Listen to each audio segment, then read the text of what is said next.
গল্পটা যদি একটু করে বলতে হয়, সেটা বলা যায় একটা শহরকেন্দ্রিক ছবি।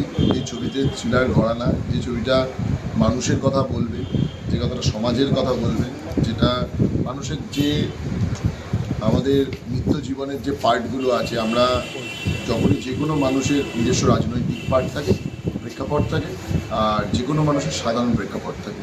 তো এই দুটো প্রেক্ষাপটকেই ধরার চেষ্টা করা হয়েছে। আর সময়কালটা আমি বলছি না, কারণ সময়কালটার উপর অনেকটা জর্জরিত গল্পটা। তো সেটা না হয় পর্দায় এসেই দেখবে মানুষ, আর ট্রেলার টিজারে যখন দেখতে পাবে তখন তো মজা পাবেই। কিছু কিছু লোক তো রিভিল হয়েছে তোমাদের দ্বারা, তো সেটা বুঝতেই পারছি কী ধরনের ছবি, কী ছবি। এটা অল্প অল্প মানুষ নিজের মতন করে ভাবছে, ভাবুক, তারপর তো উত্তর তো আমি ছবির পর্দায় দেবো। ভীষণ ভালো একটা চরিত্র, যে চরিত্রটা খুব বাস্তবসম্মত, এমন অনেক জায়গায় আমরা দেখি।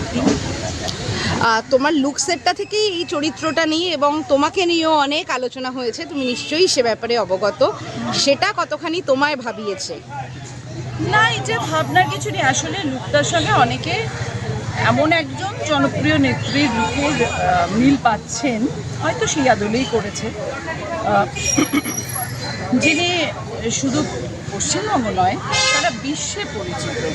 তো স্বাভাবিকভাবেই লোকের একটা আইডেন্টিফাই করতে পারছে যে তাহলে এরকম কি, তাহলে এরকম কি। আর কৃতিত্ব হচ্ছে যে লুক সেট করেছে, আমার তো মাঝখানে কোনো কৃতিত্বই নেই। কিন্তু ওই যে যেটা সবাই মিল পাচ্ছে, সেই সূত্র ধরেই যদি বলা যায়, তাহলে তুমি তোমার এই চরিত্রটার জন্য প্রিপেয়ার করছো কিভাবে? কারণ ক্যালকাটা ফাইলস বলতে ভালো খারাপ অনেকগুলো দিক তো উঠে আসবে, মানে একই সরকারের তো ভালো খারাপ মানে সব। আমি তো যেমন যাই ডায়লগ অনুযায়ী, আমার যা ডায়লগ আছে সে যেটা ডিমান্ড করে সেই অনুযায়ী। এটা তো এমন কোনো নয় যে আমি কাউকে নকল করব বা কিছু করব, একেবারেই নয়। চরিত্রটি ভীষণ স্মার্ট একটি চরিত্র, এবং তার জন্য যে চরিত্রের যে ডায়লগ রয়েছে সেটা কি রয়েছে সেই অনুযায়ী তো আমাকে নিজের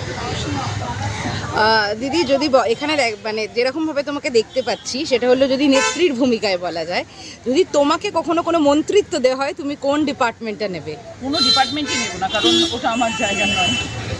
কারণ মন্ত্রী হতে গেলেও কিছু জ্ঞান থাকা দরকার, রাজ্য চালানোর, দেশ চালানোর জ্ঞান থাকা দরকার। আমার কিছুই নেই, কিছুই নেই। তবে এরই সঙ্গে তো গত কয়েক মাস ধরে যদি বলা যায়, তাহলে এই যে বহু টলিউডের অভিনেতা অভিনেত্রীদের একটি নির্দিষ্ট দলের প্রচারে দেখা গেল, যেভাবে তাদের দেখা গেল, সেটা অনেকের কাছে একটা খারাপ প্রতিক্রিয়া তৈরি করেছে। How do you perceive the entire scenario? তাদের ইচ্ছা আছে, হাজার হাজার লক্ষ লক্ষ কোটি কোটি মানুষ গেছে, যেহেতু অভিনেতা অভিনেত্রীদের মুখটা পরিচিত হয়, তাদের নিয়ে অনেক কথা হয়। কিছু সাধারণ মানুষ সঙ্গে ছিলেন, এখনও অনেক দলের অনেক সাধারণ মানুষ সঙ্গে আছে, মানে শক্তি তো সাধারণ মানুষই। তো সেই জন্য আমি তো যে যা ইচ্ছে বাঁচুক না নিজের মধ্যে। তুমি কখনো কোনো দল থেকে ডাক পেয়েছো? আমি কখনো কোনো দলে জয়েন করব বলিনি, বা মানে আমারই, আমি বললাম না যে রাজনীতি করতে গেলেও তার একটা পড়াশোনা দরকার, শিক্ষা দরকার। আমি যে দলে যাব সেই দলের এবং আমার যে বিরোধী দল তাদের ইতিহাসটা জানতে হবে, না হলে তো। গল্প খুব ইন্টারেস্টিং গল্প। চরিত্র আমি একজন ডাক্তার, হসপিটাল সুপার, যার উপরে অনেক দায়িত্ব আছে, এবং এই হসপিটালে যা যা ঘটে তার অনেকটা দায়িত্ব এই লোকটার উপরে, এবং যা ঘটে সেগুলো সঠিক জিনিস নয়। এই নিয়েই গল্প। আর গল্পটা কী হচ্ছে সেটা আমার থেকে আপনারা অনেক বেশি বুদ্ধিমান, ডিরেক্টর আরও বেশি বুদ্ধিমান, সুতরাং তারা অনেক বেশি ভালো বলতে পারবে। এবং এই ধরনের গল্প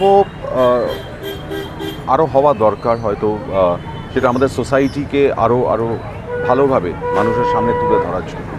দিদি, তোমার চরিত্রটা যদি একটু বলো, একজন নেত্রী মনে হচ্ছে দেখে। না, আমার চরিত্রটা ভিকটিম, যে মেয়েটি তার মা, যেই মায়ের সন্তান অন ডিউটি ধর্ষিতা হয়, সেই মায়ের যন্ত্রণা কোন লেভেলের হয় সেটা একমাত্র সেই মাই জানে। এবং সেই যন্ত্রণা, ক্লিষ্ট যন্ত্রণাবিদ্ধ মায়ের চরিত্রে অভিনয় করছি আমি এই ছবিতে।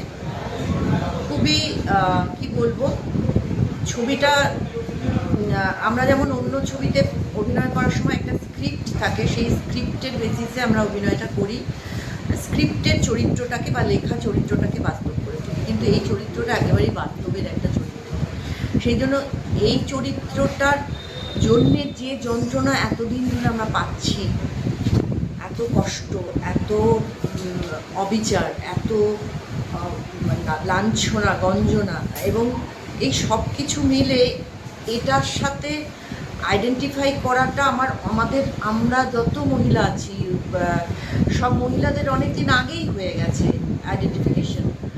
সেক্ষেত্রে এটা বরঞ্চ আমি বলবো যে এটা অভিনয় করাটা একটু কঠিন এই কারণে আমার জন্য হয়ে যায়, বা যে কোনো শিল্পীর জন্যই হবে হয়তো, যে আমি এটা সবটা জানি, আমি এটাকে বুকের মধ্যে চেপে ধরে এটার ইমোশনকে কন্ট্রোল করে একটা রেস্টুরেন্ট মানে থেকে সেই জায়গাগুলোকে ফুটিয়ে তোলা, এটা খুবই একটা চ্যালেঞ্জিং কাজ। কারণ আমাকে কিন্তু মানে আমার কান্না পেলেও কিন্তু আমি অভিনয়ের সময় সব জায়গায় কেঁদে ফেলতে পারবো, এবং আমার ইমোশন আসলেও সেটাকে আমাকে কন্ট্রোল করতে হবে। তো এইটা করতে গিয়ে আমি নিজে একজন নারী হিসেবে এবং একজন মহিলা হিসেবে অত্যন্ত ব্যথাতুর, অত্যন্ত যন্ত্রণা পাচ্ছি, এবং আমি অপেক্ষা করছি যে কবে আমরা এটার বিচার পাবো, এবং কবে মানুষের মধ্যে অন্তত এই জায়গাটা তৈরি হবে যে না, আমাদের দেশে এরকম পাপ করলে, এরকম অন্যায় করলে তার বিচার পাওয়া যায়।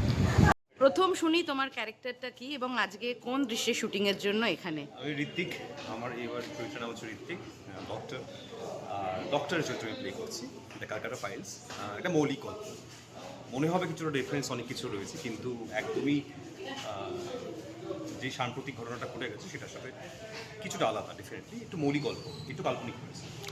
তোমার এই চরিত্রে করার মতন কি আছে অভিনেতা হিসেবে, যেটার জন্য তোমার অনেক কিছু করা মানে আমি ধারাবাহিকে করেছিলাম এর আগে, সেটা একটা অন্য স্ট্রাগলের ডক্টর ছিল, কিন্তু এখানে দেখা যাচ্ছে এখানে প্রতিবাদী একটা ডক্টর, তার সাথে একটা হিরোইজমও রয়েছে ডেফিনেটলি, যেহেতু অন্যরকমের চরিত্রটা প্লে করছে, সেমি কমার্শিয়াল একটা মুভমেন্ট রয়েছে এই চরিত্রে, তার সাথে একটা অরিজিনাল কন্টেন্ট তো রয়েছে, একটা নতুনত্ব পাবে দর্শক এখানে।